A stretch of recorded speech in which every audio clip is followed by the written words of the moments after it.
she'll perform her Ella Harper married and settled down in 1905, she seemed to finally get her happily ever after. The following year she gave birth to a little girl, and that's when her worst nightmare came true. Ella Harper bravely turned her unique legs into a moneymaker, but life continued to serve up horrible sorrows until she finally met her tragic end. Ella Harper was born with a deformity in her legs that made her look quite different from every other person. When people saw her attempts at using her misshapen legs for walking, they cruelly called her the Camel Girl. Though Harper eventually used her disability to generate a steady income, her misery didn't end there. Ella Harper's birthplace is a bit of a mystery, but most believe it's Hendersonville, Tennessee, around 1870. If this is true, Harper shared her hometown with some incredibly noteworthy people. Both Taylor Swift and Kelly Clarkson lived in Hendersonville for periods of time. Like these future stars, Harper was destined for fame, but for a far more harrowing reason. Before her birth, Harper's family had no clue what the future had in store for them. Her father, William Harper, was a farmer who raised stock, while their mother, Minerva Ann, likely tended to growing their family. They had a growing brood, but when Ella was born, she changed their lives forever. Ella Harper had a twin brother named Everett, but that wasn't the most extraordinary aspect of this birth. When her parents saw Ella for the first time, they must have known that something was terribly wrong. You see, on the census that went through the United States at the time, her parents listed her as disabled. Further down the page, they tickled off, deformed. Little Ella Harper's legs were different from any other legs her parents had ever seen. The problem was at the knees. It seemed that Ella's knees bent the opposite way from absolutely everyone else's knees. However, her twin brother Everett didn't have the same disability, which was likely a relief for the worried parents. But, as it turns out, Everett wasn't as safe as they thought. We don't know much about Everett Harper, but what we do know is tragic. Poor little Everett only survived a few months. It was a sad beginning to Ella Harper's life. She lost her twin brother and had to face the world with a deformity that would make her stand out from the rest of the world. As the Harper family mourned the loss of Everett, fate threw them a curveball that they could have never expected. In total, Harper had 4 siblings, but records indicate that there may have been a 5th. This was a little brother named Earl, but the way in which Earl entered the Harper family was a bit of a shocker. They had literally found him on their doorstep in a basket. It seemed that fate was stepping in and replacing little Everett, but in truth, there was an even darker reason. It could be that baby Earl's appearance wasn't as random as it seemed. You see, the child was actually related to Harper's, but shockingly, only to the family's patriarch. It seems possible that William Harper had an affair outside the family, which resulted in a pregnancy. However, this is merely speculation. Nevertheless, the Harper family once again had 5 children to feed. They also had to manage Harper's disability. Eventually, the cause of Ella Harper's condition became known. It was a condition called back knee deformity. This rare situation meant that Harper's knees bent the opposite way. With legs like these, little Harper was going to have to learn to walk in a very different way. As Harper grew older, she had to find a way to move. With her knees bending backwards, walking upright was totally out of the question. Harper had to do what came naturally to her, and walking on all 4s became the solution. But if her parents worried that their daughter would need constant care for the rest of her life, they could not have been more wrong. During this time, traveling circuses were a huge popular form of entertainment. What you could expect to see were the typical acrobats, clowns, and exotic animals. However, during the 1870s, there were also new shows at the circus, freak shows, and with Harper's deformity, it seemed inevitable that the two would one day meet. Freak shows tended to exhibit people who were unusually big or small compared to the general population. They also featured people suffering from disease and special conditions. Harper's deformed legs certainly fell into that category. The thing was, freak shows were not always a place that treated the performers with great dignity. If Harper was going to go there, she'd have to be very careful. Some believed that it was Harper's own idea to turn her physical deformity into a money-making scheme. One way or another, Harper ended up in the circus.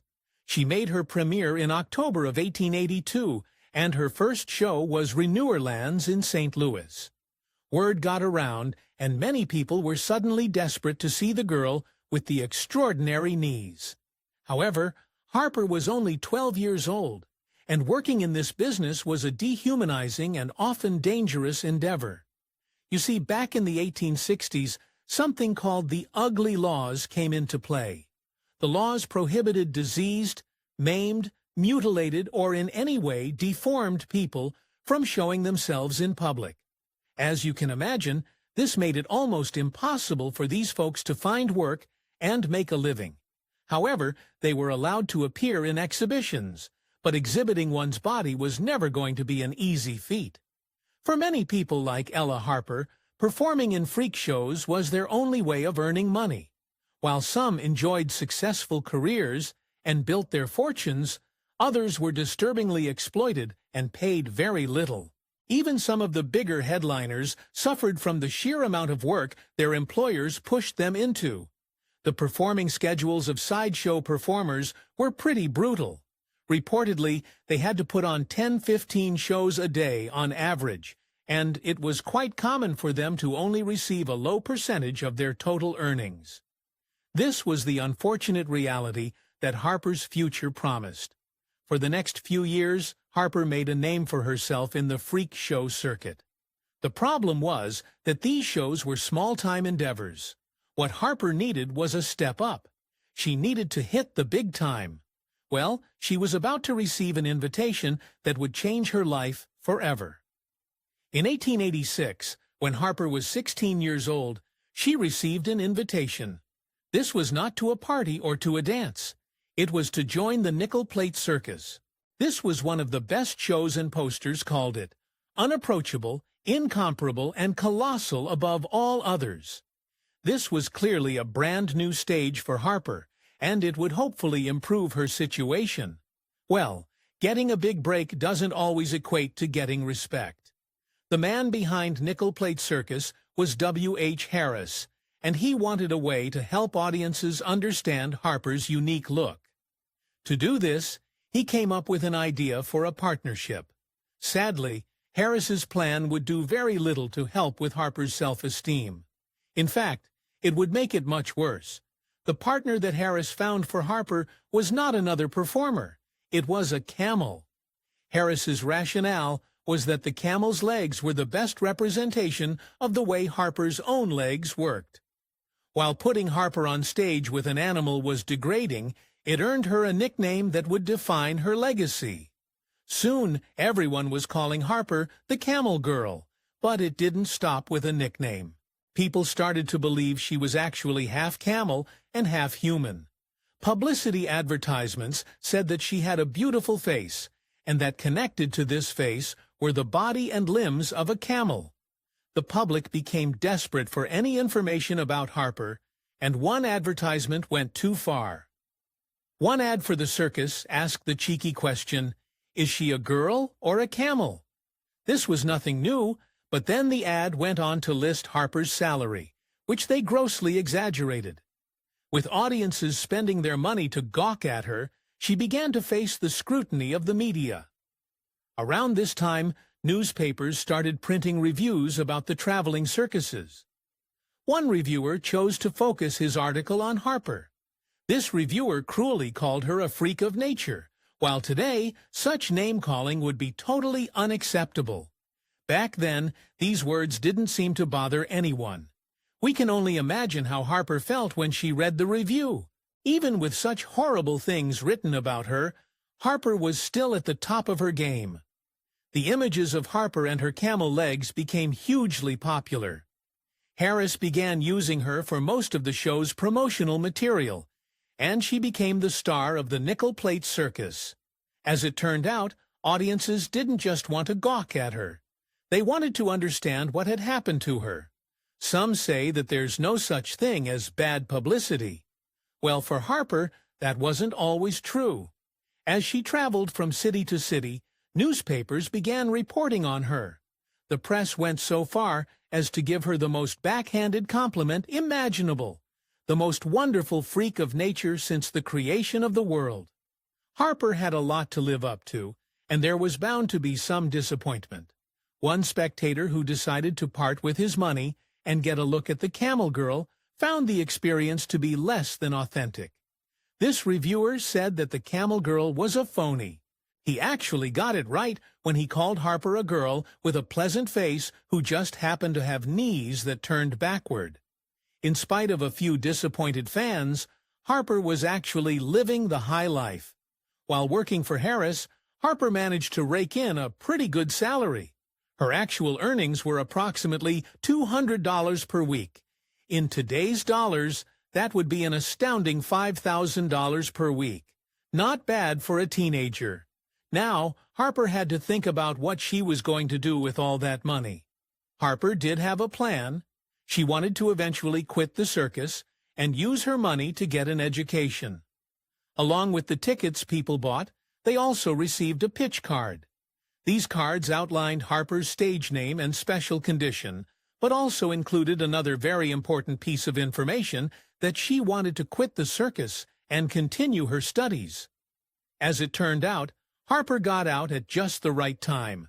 Though Harper quit performing in 1887, Nickel Plate Circus had a daunting future ahead of them. Most notably, in 1902, their most famous elephant broke from the circus, ending her trainer's life by trampling him and then running away. Both local residents and circus employees were in danger as the elephant ran amok. Luckily for Harper, she'd set her goodbyes early enough to evade such drama. However, her new life became something of a mystery. Harper's departure from the world of the circus was more than a little abrupt. Suddenly, the girl who Americans knew as the Camel Girl was out of the public eye. It was such a sudden departure that no one really knows what she did. Well, we can thank the United States government for letting us know what actually happened to her. In 1900, the U.S. government did a nationwide census, and that helped historians figure out what happened to Harper. When she left the circus, she may or may not have gotten her education. She found her way back to Tennessee and returned to her parents' home. Sadly, there had been some tragic changes in her family life. Around 1890, a terrible fire had destroyed Harper's child at home. But that wasn't the worst part. Sadly, the fire had also taken the life of her father. For Harper's mother, the fire must have been one of the worst cases of déjà vu ever. You see, this family had a history filled with horrible fires. By the time firefighters could put it out, Minerva had lost both her parents. Losing her husband in the same way must have been devastating for her, but there was more tragedy awaiting in the wings. Just 5 years later, Harper's sister Willie reportedly contracted tuberculosis and passed. Harper had been put through the emotional ringer, but thankfully there was a silver lining on the horizon. Perhaps she'd be able to achieve some semblance of peace. Sometime in the early 1900s, Harper and her mother moved to Nashville, Tennessee. There, they started living in a boarding house and had seen that Harper would continue her quiet life living alone with her mother. That's when something completely unexpected happened. Allegedly, a neighboring family decided to introduce Harper to a man. For all we know, this was Harper's first go at romance. The man that Harper met was Robert Savley. Robert was very respectable and had decent jobs as both a school teacher and a bookkeeper. He seemed to have no problem with Harper's unusual appearance, or even that she walked on all fours. The two started dating, and before long, these two were ready to make the next big step. The city records show that Harper and Robert married in 1905, which would make Harper 35 years old. After 1 year of marriage, the inevitable happened, and Harper found herself pregnant. Mabel Savley was born without incident, and this made one happy little family. Sadly, fate still had its evil eye on Harper. Harper only had a brief time to enjoy being a mother to little Mabel Savely. The child didn't even live to see her first birthday. Determined to defeat what seemed like a family curse, Harper and Savely tried to conceive another child, but they had no luck. In 1918, they gave up on having a child of their own, but they hadn't given up hope altogether. Harper still wanted to raise a child, so she and her husband went to the local orphanage looking to adopt. Here they came across the baby girl, and they took her into their home and made her their daughter. Soon the baby had a name, Jewel Savely. Unfortunately, true happiness evaded Harper at every turn. Little Jewel Savely didn't have much of a chance at life. When they had adopted her, Jewel was only 3 months old. Just 18 days after bringing her home, the infant passed. They listed the cause of her early demise as status emphaticus. Harper had to endure yet another stunning loss. How much more could she take? In her short life so far, Harper had faced many devastating losses. It started with the premature demise of her twin brother. Next, there was the tragic loss of her father in a house fire, and then her sister's passing. As an adult, she lost the child she conceived, and even the one she adopted. Harper was likely getting used to losing the things she loved, and was probably wondering who she'd lose next. Based on one source, Harper eventually reached a point where she had to relocate her mother. One possibility is that she had become too much of a burden to care for. Now Harper had amassed quite a fortune in performing in freak shows, but what she did with her mother suggests that her fortune was not quite what we'd previously thought. Sometime before 1920, Minerva Harper entered the home of Masonic widows and orphans. These were no fancy care homes, as the Masonic home provided assistance to people who couldn't afford anything else. We can assume that Harper's hard-earned circus money was quickly drying up. With her mother cared for, all Harper needed was a simple place where she could grow old with her husband. As it turned out, even that was too much to ask for. With her mother in care, Harper and her husband decided to make a move. In 1920, she and her husband set up a home in Tennessee, but Harper wouldn't be there long. Doctors soon discovered that there was something dreadfully wrong with her, but this had nothing to do with her legs. Turns out, Ella Harper had colon cancer. After all her struggles with her legs, this came right out of left field. Harper now had a new battle, but it proved far more difficult than learning to walk on all fours. She eventually lost her struggle with cancer, and on December 19, 1921, she passed. She was just 51 years old. Harper's life had undoubtedly been hard, so her loved ones went out of their way to make her afterlife a little more pleasant. In the Spring Hill Cemetery in Nashville, Tennessee, there is a historic section. Here you can find Harper's gravestone, where she lies peacefully close to her children. Eventually, when Harper's mother and husband also passed, they joined her there as well. In the end, Harper certainly had her share of tragic losses, but there's one thing that she can hang on to forever. To this day, many people still have a certain reverence for Harper. The Camel Girl somehow managed to rise up among her fellow circus freak artists. While it may not be official, there are people out there who call Harper one of the most popular circus performers of all time. This should be the end of Harper's story, but some people just can't seem to forget about the Camel Girl. One website boasts the existence of a pair of shoes that they claim belong to Harper. These shoes apparently have magical powers. If you put them on, your knees will reverse from their usual direction, just like Harper's did. The website claims that the moment you take the shoes off, your knees will go back to normal. Sadly, Harper's very real problems were not so easily fixed. That is going to bring us to the end of the video on Ella Harper. If you enjoyed the video, leave a like rating, subscribe for more, comment below, and we'll be back with a brand new video on another historical figure very soon.